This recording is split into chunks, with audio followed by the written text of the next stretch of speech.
Hello guys, welcome to X series the untold stories. வாங்க ஒரு குட்டி கதை கேட்கலாம்.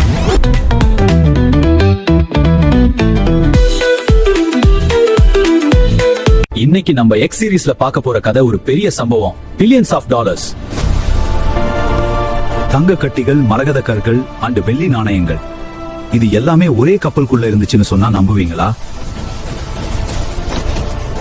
1708 ஸ்பானிஷ் எம்பையரோட சான் ஜோஸ்னு சொல்ற ஒரு கேலியன் ஷிப் செல்வ செழிப்போடு ஸ்பெயினுக்கு கிளம்புச்சு.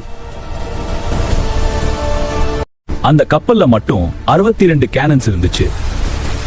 அது வெறும் சும்மா கப்பல் இல்லைங்க, அது ஒரு ஃப்ளோட்டிங் பேங்க். ஆனா பிரிட்டிஷ் நேவிக்கு இந்த விஷயம் தெரிஞ்சிருச்சு. கொலம்பியா பக்கமா கப்பல் வரும்போது பிரிட்டிஷ் நேவி அட்டாக் பண்ணாங்க.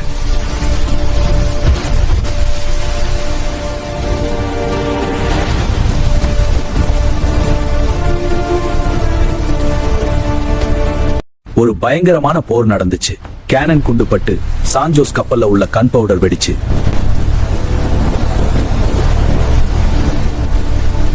அந்த கப்பல் அப்படியே 2000 அடி ஆழத்துல மூழ்கிடுச்சு.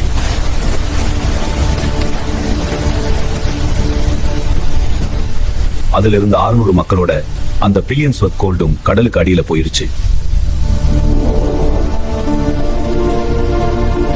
அடுத்த 300 வருஷமா உலகத்துல உள்ள எல்லா ட்ரெஷர் ஹண்டர்ஸும் இந்த சான் ஜோஸ் கப்பலை தேடினாங்க.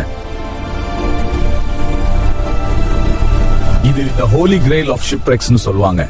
ஏன்னா இதோட வர்த் இன்னைக்கு வேல்யூ பண்ணா $7 பில்லியன் வரும்.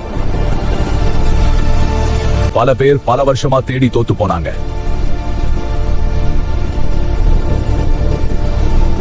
ஆனா 2015 கொலம்பியாவோட நேவி ஒரு சீக்ரெட் மிஷன் பண்ணாங்க.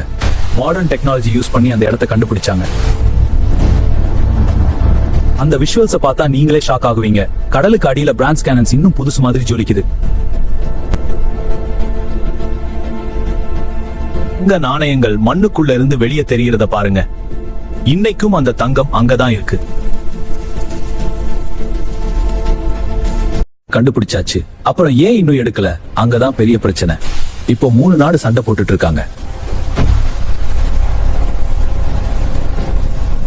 ஸ்பெயின் இது எங்க கப்பல் சொல்றாங்க, கொலம்பியா இது எங்க கடலுக்குள்ள இருக்குன்னு சொல்றாங்க.